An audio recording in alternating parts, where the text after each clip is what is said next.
রাস্তা বেহাল, বর্ষার মরশুমে আরও বিপজ্জনক হয়েছে পরিস্থিতি। যাতায়াত করতে গিয়ে দুর্ভোগে যেমন পড়ছেন এলাকার বাসিন্দারা, তার পাশাপাশি প্রায়শই দুর্ঘটনা ঘটছে। স্কুল কলেজের পড়ুয়া থেকে শুরু করে সাধারণ মানুষের যাতায়াতের ক্ষেত্রে মারাত্মক সমস্যা তৈরি হয়েছে এলাকায়। বারবার স্থানীয় রাজনৈতিক দলের নেতৃত্ব থেকে শুরু করে পঞ্চায়েতকে জানিয়েও কোনো রকম সুরাহা হয়নি বলে অভিযোগ।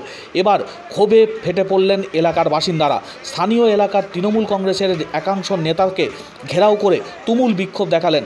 পরিস্থিতি এমন জায়গায় পৌঁছয় পুলিশ ঘটনাস্থলে এসে উপস্থিত হয়। ঘটনাকে কেন্দ্র করে উত্তেজনা পূর্ব বর্ধমান সদর 2 ব্লকের শক্তিগড় থানার সোনাপলাশী ধর্মতলা এলাকায়। স্থানীয় মানুষজনের অভিযোগ, বছরের পর বছর এখানকার রাস্তা বেহাল। বারবার সংশ্লিষ্ট কর্তৃপক্ষ থেকে শুরু করে জনপ্রতিনিধি, পঞ্চায়েতকে জানানো হয়েছে, কিন্তু এখানকার যোগাযোগ ব্যবস্থা, রাস্তা মেরামতে কোনো রকম উদ্যোগ গ্রহণ করা হয়নি। বৃষ্টি শুরু হয়েছে, আর তার জেরে এক প্রকার গৃহবন্দী হয়ে পড়েছেন এলাকার বাসিন্দারা। অঙ্গনওয়াড়ি কেন্দ্র রয়েছে, সেখানে বাচ্চাদের নিয়ে যাওয়ার ক্ষেত্রেও সমস্যা তৈরি হচ্ছে।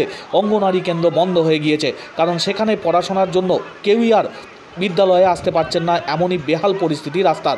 অসুস্থ মানুষজনকে চিকিৎসা কেন্দ্রে নিয়ে যাওয়া বা দৈনন্দিন কাজ করতে গিয়েও মারাত্মক সমস্যার মধ্যে পড়তে হচ্ছে স্থানীয় বাসিন্দাদের। একাধিকবার ইতিপূর্বে এই এলাকার বেহাল পরিস্থিতি নিয়ে জানানো হয়েছিল পঞ্চায়েত সহ জনপ্রতিনিধিদের, কিন্তু কেউই বিষয়টি সম্পর্কে সেভাবে গুরুত্ব দেননি। এবার ক্ষোভে ফেটে পড়লেন এলাকার পুরুষ মহিলারা। পূর্ব বর্ধমান সদর 2 ব্লকের সোনাপলাশী ধর্মতলা পাড়া এলাকায় তৃণমূল কংগ্রেসের একাংশ নেতাকে ঘেরাও করে তুমুল বিক্ষোভ দেখালেন এলাকার মানুষজন।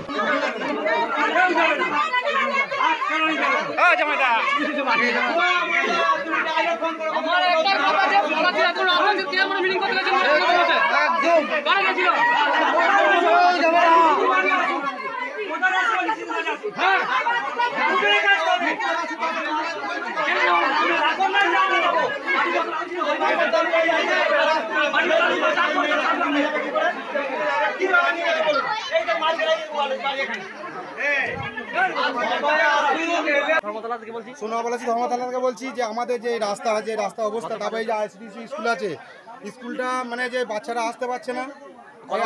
বাচ্চা পুরো হাত ভেঙে গেছে। কত বছর হলো রাস্তাটা পড়ে আছে? মোটামুটি আজ বছর 15 তো হবেই। বাড়ির লোকে জানিয়েছিলেন?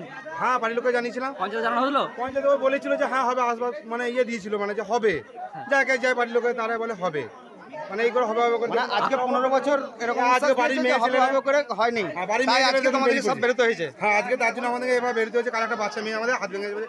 এই যে দেখুন, আজ স্কুল দেখুন, কোনো স্কুল আজকে মানে 10 দিন শুধু জলে কাটার জন্য খুলতে পারে না। দেখুন রাস্তার অবস্থা দেখুন, এই যে দেখুন স্যার কি অবস্থা। বাড়ির মেয়ে ছেলেরা সব বেরিয়ে পড়েছে এই জন্যই, যে মানে এত অসুবিধার জন্য।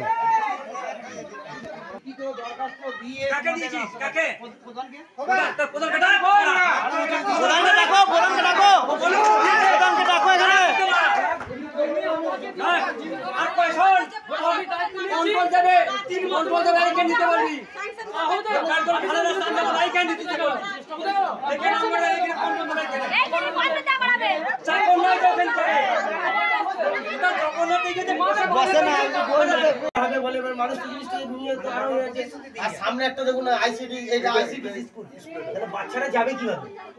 গরম খিচুড়ি নিয়ে মা